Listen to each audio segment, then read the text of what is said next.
Wuthering Heights, Chapter 1, Summary and Analysis. New characters. Mr. Lockwood, the first-person narrator of the story, tenant of Heathcliff. Heathcliff, the protagonist of the novel, a fascinating yet surly and unpleasant man. Joseph, an elderly servant of Heathcliff who speaks with a thick Yorkshire dialect. Zillah, the housekeeper. The young woman's name is not disclosed until later in the book. Summary. The story begins in 1801, as Lockwood, a new tenant in Thrushcross Grange, narrates the story of his visit to his new landlord, Heathcliff. Although Lockwood, a native of London, describes himself as a reserved man in search of a quiet place to live, he is surprised to learn that the beautiful yet ruggedly isolated Yorkshire moors are inhabited by someone even more antisocial than he. Heathcliff is clearly reluctant to allow Lockwood inside his gate. When Heathcliff finally allows him in, Lockwood meets the servant Joseph, who is equally inhospitable. We learn that Heathcliff's home is named Wuthering Heights. Wuthering is Yorkshire dialect for stormy weather.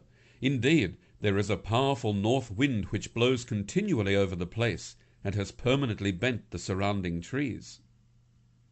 Walking through the house, Lockwood offers a detailed description of the entryway, the kitchen, and parlour. Yet Lockwood is most intrigued by the contrast between the furnishings and the man who lives there. While the house itself seems normal enough for, quote, a homely northern farmer, unquote, Heathcliff himself is a study in contrasts. He looks like a dark-skinned gypsy, yet dresses and speaks like a member of the landed gentry. Lockwood attempts to rationalize Heathcliff's unfriendliness by identifying it with his own aversion to emotional attachments. He describes himself as being difficult to love or be loved, and gives an example of how he recently led a young woman into thinking he was interested in her, only to coldly withdraw, and thus earning himself a reputation for being heartless. The two men sit, and to cover the awkward silence, Lockwood attempts to pet one of Heathcliff's dogs. The dog growls, and Heathcliff says that the dog is not a pet. He then calls for Joseph, who does not appear. After Heathcliff goes to look for Joseph, Lockwood winks and makes faces at the dogs. When one of the vicious animals attacks Lockwood, an unnamed young woman rushes to his aid, while Heathcliff merely praises the dog for its vigilance. Finally offering him some wine, Heathcliff excuses his lack of hospitality by saying he rarely has visitors. Heathcliff relaxes into a discussion of Lockwood's new home, proving to be a sufficiently intelligent companion, which leads Lockwood to conclude that Heathcliff doesn't want to antagonize his new tenant further. On leaving, Lockwood offers to visit again the next day. Despite Heathcliff's lack of enthusiasm, Lockwood decides he will return. Discussion and analysis. Although Lockwood, an apparently ordinary man, is an essentially minor character, he sets up a contrast between himself and the protagonist so that it is clear to the reader that there is something unusual, almost sinister, about Heathcliff. His behaviour is extreme. The reader cannot understand why he delights in confusing Lockwood with his deliberately misanthropic behaviour. We are meant to understand that Heathcliff treats everyone in the same manner he has shown Lockwood. The reader is motivated to continue reading by the expectation of learning why Heathcliff is so antisocial and what has happened to make him this way. We are also curious about the young woman who comes to Lockwood's aid. What is she, the only humane person Lockwood has met there, doing in such a place? The reader is grateful for Lockwood's insistence on returning the following day so that these mysteries can be solved. Chapter 2. Summary and Analysis. New characters. Catherine Linton Heathcliff, or Cathy. After Lockwood mistakes her for Heathcliff's wife, he learns that she is his dead son's widow. Hareton Earnshaw, an unkempt young man. Lockwood at first mistakes him for Heathcliff's son, but notes that he is treated like a servant. Summary. Due to bad weather, Lockwood thinks he might stay home rather than return to Wuthering Heights. However, One of the servants has begun making a mess cleaning out the fireplace, so Lockwood hastily departs for the 4-mile walk to the Heights, just as snow begins to fall. Chilled by the freezing wind, Lockwood finds the door barred and curses Heathcliff's, quote, churlish inhospitality, unquote. Nevertheless, he pounds on the door until Joseph overhears him from the barn and tells him no one is home but, quote, the missus, unquote, and she won't open the door for anyone. As the snow begins to fall heavily, a young man signals Lockwood to follow him, leading him into the kitchen. There he sees a beautiful, slender young woman with long golden hair and a desperate look of unhappiness. She eyes Lockwood with scorn, refusing to invite him to be seated, and mocking him for mistaking a pile of dead rabbits for her pet lapdogs. Lockwood is rebuffed both in his attempt to help her get an out-of-reach object in the kitchen and in his request to be asked to stay for tea. The young man responds to his efforts with a glare that implies, quote, some mortal feud unavenged, unquote, between them. This uncomfortable atmosphere is exacerbated by Heathcliff's arrival. When Lockwood cheerily speculates that he will have to remain at the Heights for half an hour before he can attempt the walk home, he is warned of the grave danger of being lost in the blinding snows of the Yorkshire moors. Lockwood asks for the loan of a servant to guide him, but Heathcliff rejects his request. Tea is served by the young woman, and Lockwood is taken aback by the intensity of Heathcliff's obvious dislike for her. Feeling responsible for the gloomy mood his presence has caused, Lockwood foolishly attempts a conversation about the happiness of family life, referring to the young woman as Heathcliff's wife. He is told that Mrs. Heathcliff is dead, and then realizes his error was obvious. Heathcliff is nearly 40, while this young woman is 17. Lockwood regretfully concludes that the loutish young man is, in fact, her husband, and he determines that he will try to gain her affections himself. Sensing Lockwood's confusion, Heathcliff tells him that the young woman is his widowed daughter-in-law. Asking the identity of the young man, Heathcliff tells Lockwood that he is, quote, assuredly, unquote, not his son, leaving it to the young woman to announce his name, Hareton Earnshaw, with a warning for Lockwood to show him respect. While the combined hostility from all three occupants of the Heights leads Lockwood to resolve never to return again, the intensifying storm necessitates his remaining for the night. Joseph enters the kitchen, castigating the young widow Cathy by warning her that she is heading to hell like her mother before her.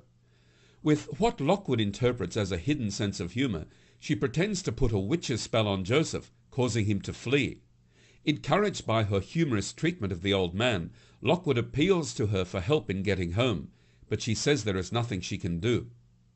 Heathcliff tells him he has no place for visitors. Lockwood must share a bed with Joseph or Hareton if he stays. Lockwood offers to sleep on a chair in the kitchen, but Heathcliff won't allow him to be unsupervised. Angered by this final insult, Lockwood pushes past Hareton to get outdoors. There he overhears Hareton offer to escort him part of the way, but Heathcliff refuses, saying Hareton must attend to the horses. When Cathy argues that human life is more important, Heathcliff once again turns on her viciously. This time Cathy snaps back at him. Borrowing a lantern, Lockwood begins to head home, only to have Joseph set the dogs on him for stealing it. Hareton and Heathcliff laugh as the dogs knock him flat, but Zillah again comes to Lockwood's aid and pulls him to safety. She gives him brandy and shows him to a bedroom. Discussion and analysis. This chapter offers further insight into Lockwood's character. He relies on conventional behaviour to see him through the highly unconventional events at the Heights. Despite the hostility between Heathcliff and Cathy, Lockwood uses flowery Victorian language in assuming that they are husband and wife. Additionally, we are reminded of Lockwood's alleged reputation for romantic heartlessness when he mentions his intention in trying to woo Cathy away from Hareton. In this chapter, we learn much about the lives of the residents of the Heights. We discover that Heathcliff was once married to a woman he ironically refers to as a, quote, ministering angel, unquote. Further, we learn that his son is dead, and for some reason he holds the young widow in extreme contempt. Cathy, we discover, is not only beautiful, but has a temper. She has clearly learned how to handle Joseph, and is not too afraid of Heathcliff to rebuke him occasionally. Hareton is the most enigmatic character in the chapter. Although we finally learn the name of this dishevelled, awkward young man, we still do not know who he is. Heathcliff orders him about like a servant, but unlike a servant, he sits at the table with Heathcliff and Cathy. Brontë continues to intrigue us with the information she continues to withhold. We sense that the relationships among these characters stem from a previous generation, and look to future chapters for a clue to the hostility rampant among the residents of Wuthering Heights. Chapter 3. Summary and Analysis. Summary. Zillah leads Lockwood upstairs, cautioning him to keep quiet because Heathcliff doesn't allow anyone to use the room she is taking him to. Lacking a bed, Lockwood curls up in a hidden closet by a window, where he discovers a pile of books bearing the names Catherine Earnshaw, Catherine Heathcliff, and Catherine Linton. Falling asleep for a few minutes, Lockwood awakens to the smell of his candle scorching the cover of a diary, inscribed with Catherine Earnshaw's name and dated 25 years ago. He reads what Catherine has written with increasing interest. Catherine complains about her brother Hindley, who has become a tyrant since becoming master of the Heights after their father's death. While Hindley and his wife Frances cuddle in the warm parlour, Joseph forces Catherine and Heathcliff, shivering in the garret, to endure a 3-hour sermon on religious texts. Catherine, followed by Heathcliff, finally rebels. In a fury, Joseph sends for Hindley, who scolds them, calling Heathcliff a vagabond, and threatens to evict him if he continues to act like a family member or play with Catherine again. Bringing Catherine to tears, Hindley blames their late father for having spoiled Heathcliff and vows to, quote, reduce him to his right place, unquote. Overwhelming exhaustion prevents Lockwood from continuing to read Catherine's diary. He drifts into a dream in which Joseph accuses him of an unnamed crime and tells him he must repent before he will be allowed to return to Thrushcross Grange. Dreaming he is being attacked, Lockwood awakens to the sound of a tree branch brushing against the window. Falling asleep for a second time, Lockwood has an even more terrifying nightmare. Hearing a tapping at the locked window, he breaks the glass in order to snap off the offending tree branch. Instead, he touches the ice-cold hand of a sobbing child. The ghostly child tells him she is Catherine Linton, and begs to be allowed inside. Terrified by his inability to shake off the child's clinging hand, Lockwood drags her arm across the jagged glass, horrified by the blood which now drips across the bed. Breaking free at last, Lockwood barricades the broken window and screams as the voice continues to wail, quote, 20 years! I have been a waif for 20 years! Unquote. His screams bring Heathcliff, who curses Lockwood's presence and threatens to harm Zillah for having brought him to this particular room. When Lockwood informs Heathcliff that a sinful ghost named either Catherine Linton or Earnshaw had tried to enter, Heathcliff becomes incensed. Ordering Lockwood to the kitchen until dawn, when he can safely return home, Heathcliff throws himself sobbing at the window's ledge. As he descends the stairs, Lockwood overhears Heathcliff begging, quote, Cathy, do come in, my heart's darling, hear me this time, Catherine at last, unquote. As the household awakens, Lockwood is again impressed with the misery of its occupants. Hareton rebuffs him, Zillah is shaken by Heathcliff's fury, and Cathy narrowly escapes being beaten when she defies Heathcliff. Lockwood leaves as soon as possible, arriving at the Grange weakened and chilled. The chapter ends as he gratefully submits to the care of his servants, who were worried when he failed to return. Discussion and analysis. This chapter offers the reader a different view of Heathcliff. First, through Catherine's diary, we see the bitter resentment from Hindley Earnshaw that Heathcliff had to endure as a child. For the first time in the novel, we can view Heathcliff with some sympathy. Secondly, As he sobs with great longing for Catherine, we see that he is capable of more than vicious hospitality. This is a man who is capable of deep love. The reader may now sense that Heathcliff's misanthropic tendencies stem from his treatment at Hindley's hands, as well as from the loss of Catherine. The supernatural element in this chapter, Catherine's ghost seems all too real to have been a dream, brings a Gothic mystery flavour to Wuthering Heights. That, together with Bronte's descriptions of the violent Yorkshire weather and the bizarre behaviour of the characters, other than Zillah and Lockwood, contribute to the overall tension thus far in the novel.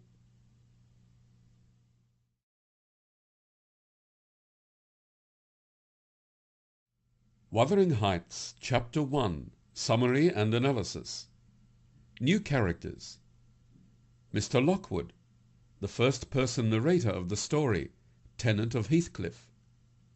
Heathcliff, the protagonist of the novel, a fascinating yet surly and unpleasant man, tenant in Thrushcross Grange, narrates the story of his visit to his new landlord, Heathcliff. Although Lockwood, a native of London, describes himself as a reserved man in search of a quiet place to live, he is surprised to learn that the beautiful yet ruggedly isolated Yorkshire moors are inhabited by someone even more antisocial, north wind which blows continually over the place and has permanently bent the surrounding trees. Walking through the house, Lockwood offers a detailed description of the entryway, the kitchen, and parlour. Yet Lockwood is most intrigued by the contrast between the furnishings and the man who lives there, while they're than he. Heathcliff is clearly reluctant to allow Lockwood inside his gate. When Heathcliff finally allows him in, Lockwood meets the servant Joseph, who is equally inhospitable. We learn that Heathcliff's home is named Wuthering Heights. Wuthering is Yorkshire dialect for stormy weather. Indeed, there is a powerful Joseph, an elderly servant of Heathcliff, who speaks with a thick Yorkshire dialect. Zillah, the housekeeper, the young woman's name is not disclosed until later in the book. Summary. The story begins in 1801, as Lockwood, a new